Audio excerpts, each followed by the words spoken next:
प्रश्नावली 4.3 का कॉन्सेप्ट। देखिए 4.3 का कॉन्सेप्ट क्या होता है। देखिए आप 9th क्लास में पढ़े होंगे त्रिभुज का क्षेत्रफल क्या होता है। त्रिभुज का क्षेत्रफल तो 1/2 गुने आधार गुने ऊंचाई, तो 9th में पढ़े थे। ठीक है, 9th में ये भी पढ़े होंगे त्रिभुज का क्षेत्रफल। अगर कोई त्रिभुज का तीनों भुजा दिया है तो उसका फॉर्मूला क्या होता है, s into s minus a into s minus b into s minus three. जब आप 10th क्लास में चले गए होंगे तो ये पढ़े होंगे त्रिभुज का क्षेत्रफल 1/2 into S into y2 minus y3 plus x2 into y3 minus y1 plus x3 into y1 minus y2। कब ये पढ़े होंगे, जब त्रिभुज के तीनों शीर्ष का निर्देशांक दिया हुआ हो तो ये फार्मूला का यूज करते हैं 1/2 into x1 into y2 minus y1, और ये वाला फार्मूला का यूज हम लोग करते हैं। ठीक है, आप 12th में चल गए। 12th में बोल रहा है त्रिभुज का क्षेत्रफल निकालना है, लेकिन डिटर्मिनांट के माध्यम से, डिटर्मिनांट का यूज करके कोई भी त्रिभुज का क्षेत्रफल हम कैसे निकालते। फिर कोई त्रिभुज दिया है, उस त्रिभुज का शीर्ष का निर्देशांक दिया हुआ है और बोल रहा है डिटर्मिनांट के यूज करके उस त्रिभुज का क्षेत्रफल निकाले। तो किस तरह निकालते हैं पहले वो देखिए। ठीक है, डिटर्मिनांट की मदद से त्रिभुज का क्षेत्रफल निकालने का विधि क्या होता है वो देखिए। ठीक, अगर कोई त्रिभुज दिया हुआ है, जैसे कोई त्रिभुज दिया हुआ है ए बी और सी दिया है। ए का जो निर्देशांक है x1, y1 दिया हुआ है, बी का जो निर्देशांक है x2, y2 दिया हुआ है, और सी का निर्देशांक है x3, y3 दिया हुआ है। बोल रहा है डिटर्मिनांट की मदद से त्रिभुज का क्षेत्रफल कैसे निकालेंगे। ठीक है, इसका फॉर्मूला होता है त्रिभुज का क्षेत्रफल,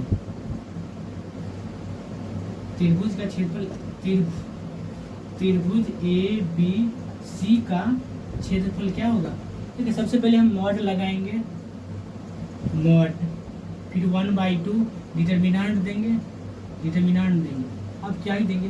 ठीक है, पहला जो त्रिभुज का शीर्ष है इसका निर्देशांक क्या है, x1, y1 लिख देंगे, x1 y1 कोमा नहीं देंगे। दूसरा त्रिभुज के जो उसी त्रिभुज का दूसरा निर्देशांक है x2 y2 x3 y3। ठीक है, C1 C2 हो गया तो C3 में 1 1 1 दे देंगे और इसको हल करेंगे, 3/3 कोटि के डिटर्मिनेंट को हल करेंगे तो त्रिभुज का क्षेत्रफल निकल जाएगा। लेकिन ये मोड क्यों लगाई वो देखिए, ये मोड क्यों लगाए। देखिए मोड का मतलब है अगर त्रिभुज का क्षेत्रफल निकलेगा, अगर माइनस में है तो उसको मोड लगा कर प्लस कर देंगे, अगर प्लस में है तो ठीक है। त्रिभुज का क्षेत्रफल माइनस में ऋणात्मक कभी नहीं होता, इसलिए मोड का यूज किया है। तो यहाँ हम निकालेंगे, कैसे निकालेंगे देखिए। अगर हम C1 के अनुदिश विस्तार कर देंगे तो 10th में हम जिस तरह पढ़े थे वही हो जाएगा त्रिभुज का क्षेत्रफल। निकालते हैं C1 के अनुदिश विस्तार करने पर, ठीक है, C1 के जो अनुदिश विस्तार किए 1/2 लगा दिया।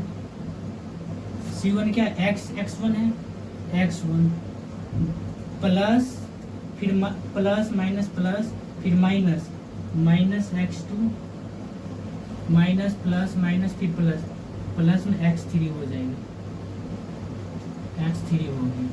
अब ध्यान से देखिए x1 जिस कॉलम में उसको हम डिलीट करेंगे तो क्या हो जाएगा, y2 1 y,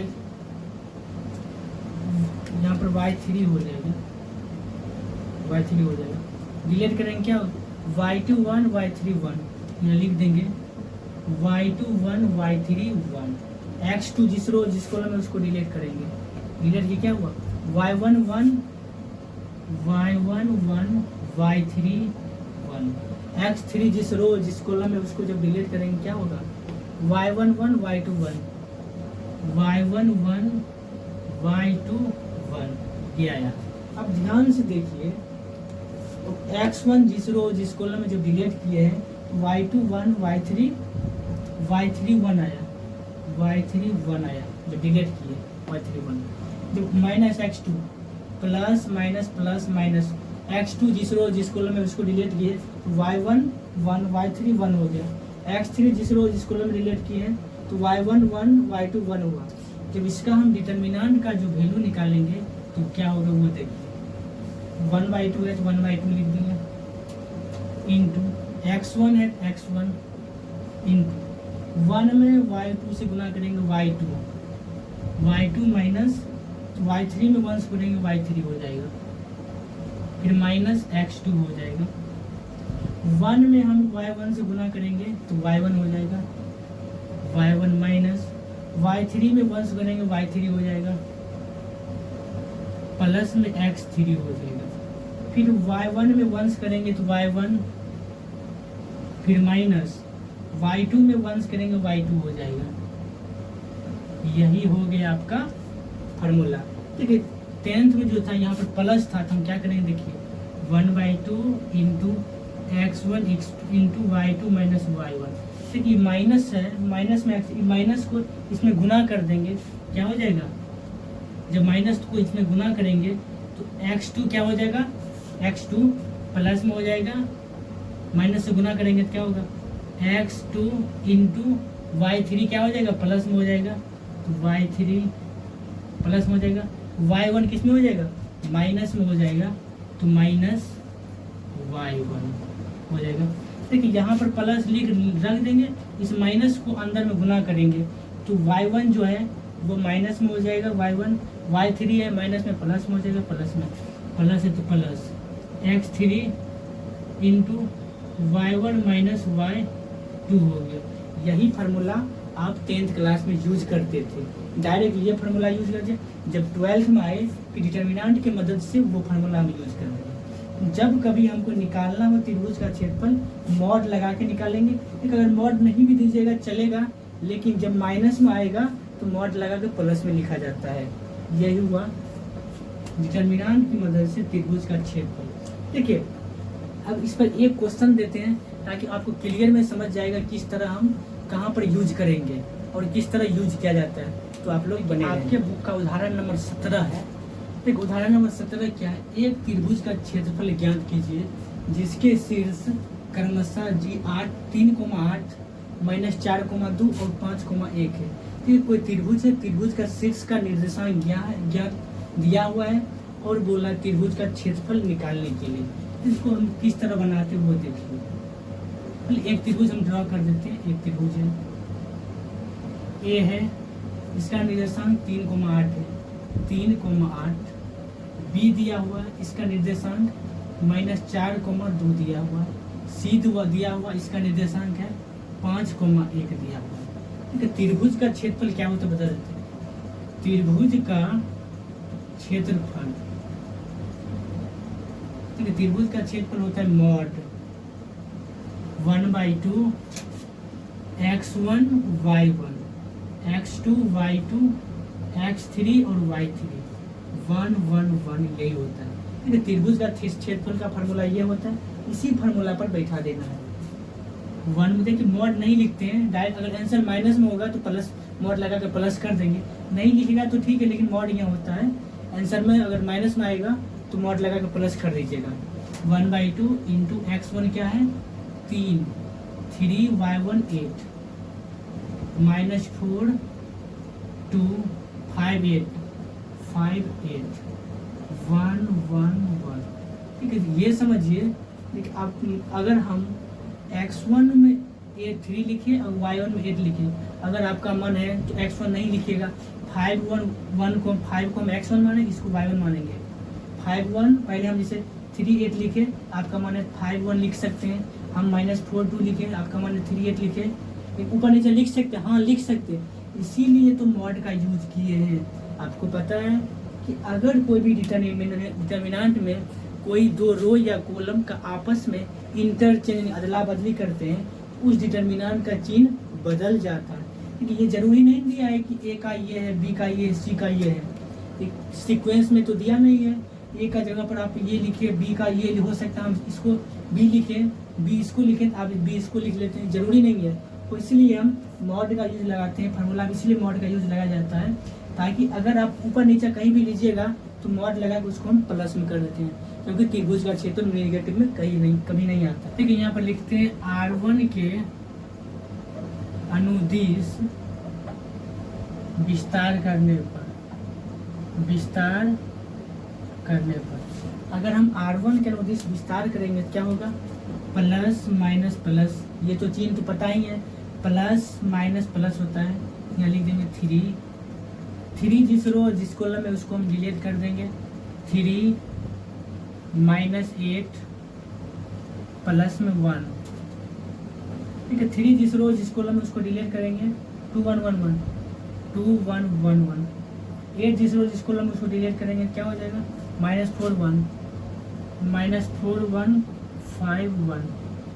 1 जिस रो जिस कॉलम में उसको डिलीट करेंगे क्या हो जाएगा, -4 2 5 1, ये आएगा। जब इसका जब वैल्यू निकालेगा क्या आएगा वो देख लीजिए। 3 इंटू, इसको डायरेक्ट निकाल लेते हैं, 2 1 2 -1 -8 हो गया, 4 1 4 -4 -5 1 5 हो जाएगा, प्लस 1 -4 1 -4 -10। इसको करेंगे क्या होगा, 2 में 1 से गुना करेंगे 1 होगा, 1 में 3 से गुना, सॉरी 2 में 1 घटाएंगे 1 में 3 से गुना करेंगे 3 हो जाएगा, माइनस, क्योंकि 4 5 माइनस में 9 होगा, -9 में 8 गुना करेंगे क्या होगा, माइनस माइनस प्लस होगा, 9 8 72 हो गया। यहाँ प्लस हो जाएगा, -4 और -10 क्या होगा, -14 हुआ, -14 में 1 गुना करेंगे तो -14 हो जाएगा। अब क्या करेंगे, और देखिए 1/2 है, यहाँ से 1/2 तो यहाँ तो भूलिए गए थे, 1/2 ये रहेगा ही हमेशा, 1/2 यहाँ भी 1/2 रहेगा, ये 1/2 इंटू 72 में 3 जोड़ेंगे 75 हुआ, -14 हो जाएगा, क्या होगा, ठीक है। 15 में से 5 में से 4 गया 1 हो जाएगा, 1 7 में से गया 6, 1/2 यानी हो गया 61/2 हो गया। त्रिभुज का क्षेत्रफल है इसलिए वर्ग इकाई, यही इसका आंसर हुआ। त्रिभुज का क्षेत्रफल आया 61/2 है ये, तो वर्ग इकाई, इसका जो डायमेंशन वर्ग इकाई में होगा। तो यहाँ लिख देंगे, एक त्रिभुज का क्षेत्रफल निकालना है। अगर त्रिभुज के तीनों शीर्ष का निर्देशांक दिया हुआ है तो त्रिभुज के क्षेत्रफल का फॉर्मूला होता है mod 1/2 x1 y1 1 x2 y2 1 x3 y3 1 है। अब किसी रो, आपका मान है फर्स्ट रो के अनुदिश विस्तार कीजिए, आपका मान है फर्स्ट कॉलम के अनुदिश, कोई भी रो या कॉलम के अनुदिश करेंगे, त्रिभुज डिटर्मिनेंट के प्रॉपर्टी के अनुसार उस डिटर्मिनेंट का वैल्यू सेम ही आएगा। तो आया 1/2 वर्ग इकाई। आई होप उस उदाहरण नंबर 17 समझ गए होंगे। अब हम दिखाते हैं अगर त्रिभुज संरेख होता है तो उसका फॉर्मूला हम किस तरह से बनाते हैं, आप लोग बने रहेंगे। संरेख होने का क्या शर्त होता है, ठीक है। संरेख होने का शर्त क्या है, 3 बिंदु, अगर कोई 3 बिंदु रहेगा ए बी और सी को संरेख तब कहा जाएगा यदि इससे बनने वाले त्रिभुज का क्षेत्रफल क्या होना चाहिए, 0 हो। तो लिख देंगे mod 1/2 x1 y1 1 x2 y2 1 x3 y3 1 बराबर 0 हो जाएगा। यहाँ से 0 हो गया, एक भाग में इधर आएगा तो गुना में आएगा, क्या हो जाएगा, यहाँ से हो जाएगा x1 y1 1 x2 y2 1 x3 y3 1 बराबर क्या हो जाएगा, 0 हो जाएगा। यानी अगर कोई तीन बिंदु दिया रहे और बोले इसको संरेख निकाल, यानी संरेख साबित करना है, इसका मतलब त्रिभुज का क्षेत्रफल 0 होगा, तब वो तीनों बिंदु संरेख है। ठीक है, संरेख का मतलब है वो त्रिभुज नहीं, जैसे 3 पॉइंट है, मानी ए बी और सी तीनों पॉइंट है, बोला है तीनों क्या है, त्रिभुज नहीं है लेकिन संरेख है, यानी इसका इससे त्रिभुज नहीं बन सकता लेकिन संरेख है। ये तीनों पॉइंट है, बोला त्रिभुज नहीं है लेकिन संरेख है, संरेख है। इसीलिए कोई 3 पॉइंट दिया है, अगर उसका संरेख निकालना है तो त्रिभुज का क्षेत्रफल निकाल के उसको 0 के बराबर कर दीजिए, तो वो तीनों पॉइंट का संरेख निकल जाएगा।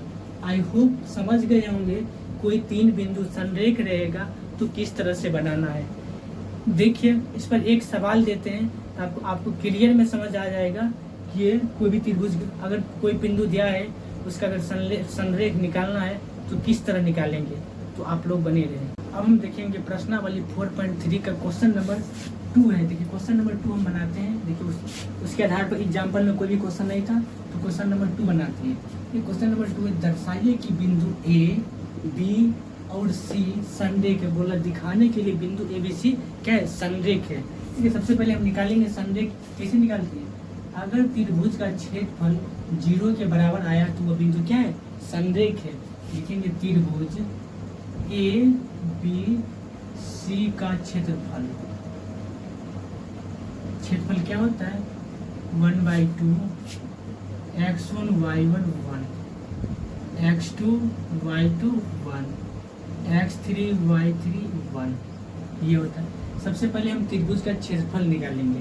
यहाँ से निकलेगा 1/2 इंटू ए बी प्लस सी 1, ये हो गया बी हो गया सी प्लस ए 1, सी हो गया क्या ए बी प्लस सी फिर 1।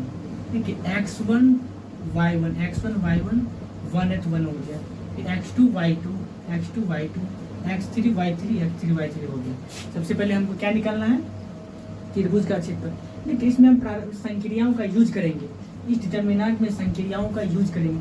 अगर हम C1 प्लस C2 को जोड़ देंगे क्या होगा, a plus B plus c हो गया, b प्लस सी प्लस ए हो गया, a plus B plus c हो गया। यानी कि C1 प्लस C2 को जोड़कर रिप्लेस कर देंगे C1 में, तो C1 में a plus B plus c हो जाएगा। हम यहाँ से लिख देंगे संक्रिया C1 interchange C1 plus C2 लगाने पर ठीक है। C1 में इंटरचेंज करेंगे, C1 प्लस C2 को ऐड करेंगे, तो यहाँ से लिख देंगे 1/2 C1 प्लस C2 जोड़ेंगे क्या होगा a plus B plus c हो गया। यहाँ पर b plus c plus a, b plus c plus a plus B plus c हो गया, a plus B plus c, b plus c है b plus c plus a b plus c 1 या फिर 1। ठीक है, b प्लस अब C1 में a plus B plus C common ले लेंगे, क्या होगा यहाँ पर लिखते हैं C1 में a plus B plus C common लेने पर क्या हो जाएगा 1/2 है तो 1/2 हो गया। कॉमन लेंगे तो a plus B plus C लिख देंगे यहाँ a plus B plus C. Determinant कैसा है, C1 में 1 हो जाएगा 1 C2 में हो जाएगा b प्लस सी प्लस ए और b प्लस बी प्लस सी, फिर C2 C3 में 1 हो जाएगा। लीजिए b प्लस सी प्लस ए और b प्लस सी है। देखिए अब हम क्या करेंगे, ध्यान देखिए, आपको संक्रियाओं के जब डिटर्मिनेंट के जब गुणधर्म बता रहे थे उसमें ये बताए थे, अगर किसी डिटर्मिनेंट का कोई दो रो या कोई 2 कॉलम बराबर हो तो उस डिटर्मिनेंट का मान 0 हो जाता है। देखिए यहाँ पर C1 और C3 क्या है, बराबर है। यहाँ से लिखेंगे C1 बराबर C3, यहाँ से लिख देंगे C1 बराबर C3 है, इसका मतलब इस डिटर्मिनेंट का मान 0 आएगा।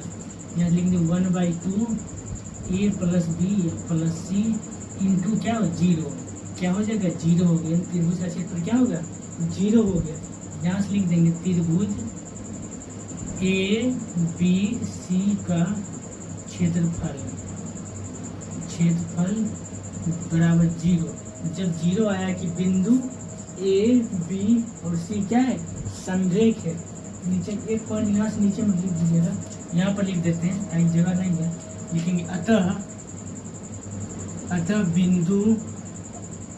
बिंदु ए बी और सी संरेख है। वही तो दर्शाना है कि ये बिंदु सी क्या है, संरेख है। देखिए एक बार सुन लीजिए क्या हम किए। देखिए कोई भी त्रिभुज को क्षेत्रफल निकालिएगा, अगर वो 0 आ गया तो तीनों बिंदु क्या है, संरेख है। आई होप क्वेश्चन नंबर 2 समझ गए होंगे। अब हम देखते हैं कोई 2 पॉइंट दिया रहेगा और बोल रहे उस रेखा का समीकरण निकालने के लिए आप उस पर एक कॉन्सेप्ट देते हैं और उस पर एक क्वेश्चन भी देते हैं, तो आपको क्लियर में समझ आ जाएगा। देखिए कॉन्सेप्ट क्या है, दो बिंदु ए x1 y1, कोई एक बिंदु है जिसका निर्देशांक x1 y1 है एवं दूसरा बिंदु b है जिसका निर्देशांक x2 y2 है, से गुजरने वाली सरल रेखा का समीकरण बोला है ज्ञात कीजिए। तो कोई दो पॉइंट है, बिंदु ए है, इसका निर्देशांक है x1 y1, बिंदु बी है, इसका निर्देशांक है x2 y2 बोल दिया हुआ है। बोला इस जो लाइन है, इस जो रेखा है, इसका समीकरण निकालना है। ठीक है, अगर समीकरण निकालने के लिए बोलेगा तो अपना मन से इसके बीच में या कहीं पर एक बिंदु देंगे जिसका निर्देशांक मान लेंगे, यानी माने कि बिंदु P है जिसका निर्देशांक x, y मान लेते हैं, x, y मान लेते हैं। देखिए बोला डिटर्मिनेंट के सहायता से हम इस बिंदु का क्या करना है, समीकरण, इस रेखा का समीकरण निकालना है। इसके लिए क्या करेंगे, त्रिभुज का क्षेत्रफल निकालकर उसको 0 के बराबर कर देंगे। यहाँ से लिख देंगे त्रिभुज ए पी बी का क्षेत्रफल क्या होगा, मॉड 1/2 क्या होगा, x1 y1 xy फिर x2 y2 1 1 1 क्या होगा, त्रिभुज का क्षेत्रफल क्या होगा, 0 के बराबर होगा। तो लिख देंगे 0 के बराबर हम कर देंगे यहाँ से, mod 1/2 x1 y1 1 xy 1 x2 y2 1 बराबर क्या है, 0 है। ठीक है, सबसे पहले हम त्रिभुज का क्षेत्रफल का जो फार्मूला वो लिख देंगे। फिर हमको पता है समीकरण निकालने के त्रिभुज का क्षेत्रफल को 0 के बराबर करते हैं, 0 के बराबर कर दिए, यहाँ से आ जाएगा x1 y1 1 xy 1 x2 y2 1 बराबर क्या हो जाएगा, 0, क्योंकि 2 इधर भाग में इधर आएगा, गुणाम से 0 हो जाएगा। डायरेक्ट त्रिभुज का क्षेत्रफल किसके बराबर है, 0 के बराबर आया। इस यहाँ से हल कर देंगे तो निर्देशांक का मान निकल जाएगा, जो इस रेखा का जो समीकरण है उसका वैल्यू निकल जाएगा। ठीक, इस पर एक और क्वेश्चन लेते हैं, आपके बुक का एग्जाम्पल है वो लेते हैं और क्लियर में समझ में आ जाएगा किस तरह कहाँ पर यूज करेंगे। देखिए अब हम देखेंगे क्वेश्चन नंबर 18 जो आपके बुक का एग्जाम्पल है। तो क्वेश्चन क्या है, सारणिकों का प्रयोग करके ए का निर्देशांक 1 3 है और बी 0 0 को जोड़ने वाली रेखा का समीकरण ज्ञात कीजिए। बोला कोई पॉइंट ए है और बी है, दोनों को जोड़ने वाली रेखा का समीकरण ज्ञात करना है। फिर बोला यदि बिंदु डी के, 0 इस प्रकार है कि त्रिभुज ए बी और डी का क्षेत्रफल 3 वर्ग इकाई। देखिए इसमें 2 पार्ट, क्वेश्चन का 2 पार्ट दिया है। पहले क्वेश्चन का फर्स्ट पार्ट निकालते हैं, ए बी का रेखा ए बी का समीकरण निकालते हैं, फिर त्रिभुज का क्षेत्रफल दिया हुआ है, बोला के का मान ज्ञात करने के लिए। सबसे पहले क्वेश्चन का फर्स्ट पार्ट बनाएंगे, यहाँ हल लिखते हैं। फिर कोई चीज पॉइंट है ए, कोई पॉइंट है बी, अभी जिसका कॉन्सेप्ट बताए उसी का है सवाल। ए दिया हुआ है 1,3, बी दिया है 0,0 है। एक अपना मन से एक पॉइंट पी मान लेते हैं जिसका निर्देशांक x, y है, y है। जोड़ने वाली रेखा का समीकरण निकालना है। सबसे पहले ए पी बी का क्षेत्रफल निकालना है। यहाँ से लिख देंगे क्षेत्रफल, त्रिभुज का क्षेत्रफल, त्रिभुज का क्षेत्रफल निकालेंगे 1/2 क्या हो जाएगा, 1 3 x y 0 0 1 1 1। ठीक है, ध्यान देखिए त्रिभुज का क्षेत्रफल निकालेंगे 1/2 1 3 1 3 x y 0 0 0 0 1 1 1 है। अब फिर त्रिभुज का क्षेत्रफल पहले निकालते हैं, उस पर देखते हैं। यहाँ से लिख देंगे 1/2, पहले यहाँ से C1 लिख देंगे, R3 के अनुदिश विस्तार करने पर, यहाँ से R3 के अनुदिश विस्तार करने पर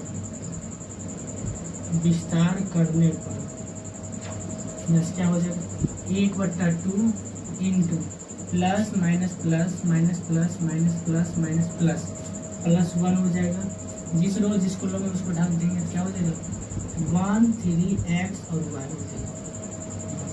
इसको जब हल करेंगे तो 1/2 इंटू y माइनस 3 y में अगर x गुना करें y माइनस 3x हो गया। अब क्या है त्रिभुज का क्षेत्रफल 0 के बराबर होता है। यहाँ लिख देंगे त्रिभुज का क्षेत्रफल बराबर 0। क्यों लिखते होते हैं? जब दो पॉइंट को मिलाने वाली रेखा का समीकरण निकालते हैं उसका फॉर्मूला त्रिभुज का क्षेत्रफल को 0 के बराबर करना। त्रिभुज का क्षेत्रफल बराबर 0 लिख देंगे। यहाँ त्रिभुज का क्षेत्रफल क्या है 1/2 इंटू y माइनस 3x 0 के बराबर करना है बराबर 0। जब करेंगे तो क्या होगा इंटू इधर गुना में भाग में उधर आएगा गुना में आएगा क्या होगा y माइनस 3x बराबर 0। यहाँ से y बराबर 3x आया। यही आया ए बी रेखा का समीकरण। लिखेंगे रेखा ए बी का समीकरण बोला निकालने के लिए समीकरण बराबर समीकरण यहाँ से लिख देंगे y बराबर 3x है। रेखा ए बी का समीकरण y बराबर 3x या फिर y माइनस 3x बराबर 0 है। यही बोल रहा है फर्स्ट पार्ट है। देखिए हम क्या किए हैं 2 पॉइंट ए और बी है जिसका कोऑर्डिनेट निर्देशांक दिया है तो हम भी लिख दिए। अपना मन से पी एक पॉइंट मान लीजिए जिसका निर्देशांक मान लिए x y मान लिए। त्रिभुज का क्षेत्रफल पहले निकाले तो त्रिभुज का क्षेत्रफल को हल किए तो क्या आया y माइनस 3x बराबर 0 आ गया। हमको पता है रेखा का त्रिभुज का क्षेत्रफल 0 के बराबर किए। जब 0 के बराबर किए तो y माइनस 3x बराबर 0 आया। तो रेखा का समीकरण y बराबर 3x है। रेखा ए बी का समीकरण y बराबर 3x है। देखिए 18 नंबर क्वेश्चन का फर्स्ट पार्ट हो गया। अब क्वेश्चन के सेकेंड पार्ट क्या है यदि बिंदु D K, 0 इस प्रकार है कि त्रिभुज ए बी डी का क्षेत्रफल 3 वर्ग इकाई है। सबसे पहले हमको फिर से सेकेंड पार्ट बनाना पड़ेगा। इसको हम मिटा देते हैं।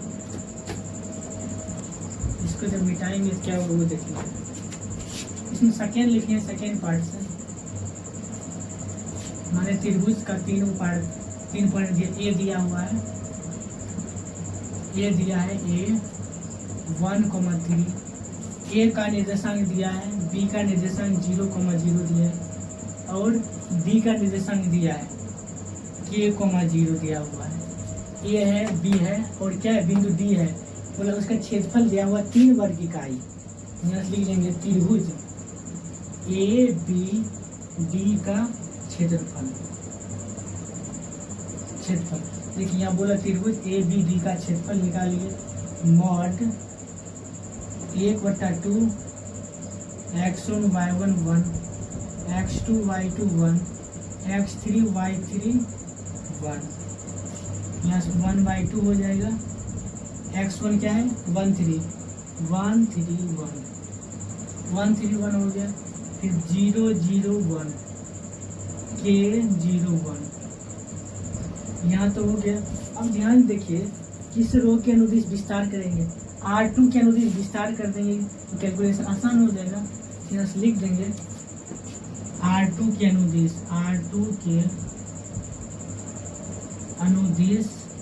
विस्तार करने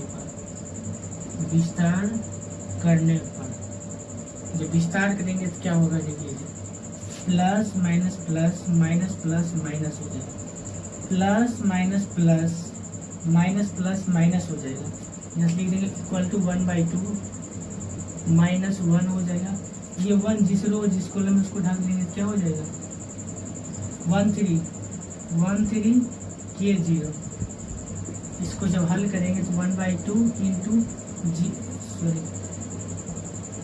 -1 इंटू 0 - 3 किया जाएगा। जब 0 - 3 किया जाएगा तो क्या होगा 1/2 इंटू अगर 0 - 3 के क्या होगा -3 के होगा माइनस माइनस प्लस 3 के हो गया 3 के हो गया। अब ध्यान देखिए यहाँ त्रिभुज का क्षेत्रफल दिया हुआ 3 वर्ग इकाई। ठीक है त्रिभुज का क्षेत्रफल 3 वर्ग इकाई दिया हुआ है। हमेशा क्षेत्रफल पॉजिटिव नेगेटिव दोनों लेंगे क्योंकि यहाँ पता नहीं है कि के का मान क्या है। इसलिए त्रिभुज का क्षेत्रफल हम क्या होगा प्लस माइनस लिखेंगे। लेकिन 1/2 3 के बराबर प्लस माइनस 3 अपनी प्लस माइनस 3 हो जाएगा। के का मान क्या है वो तो पता भी नहीं है, निकालना ही पड़ेगा। यहाँ से क्या होगा, क्रॉस मल्टीप्लाई करेंगे, 3 के बराबर प्लस माइनस 6 होगा, प्लस माइनस 6 होगा। जब प्लस लेंगे पॉजिटिव लेंगे क्या हो जाएगा, के बराबर 6/3 आया प्लस माइनस 2 1 2 3 3 3 2 6, यानी के का मान आया प्लस माइनस 2 आएगा।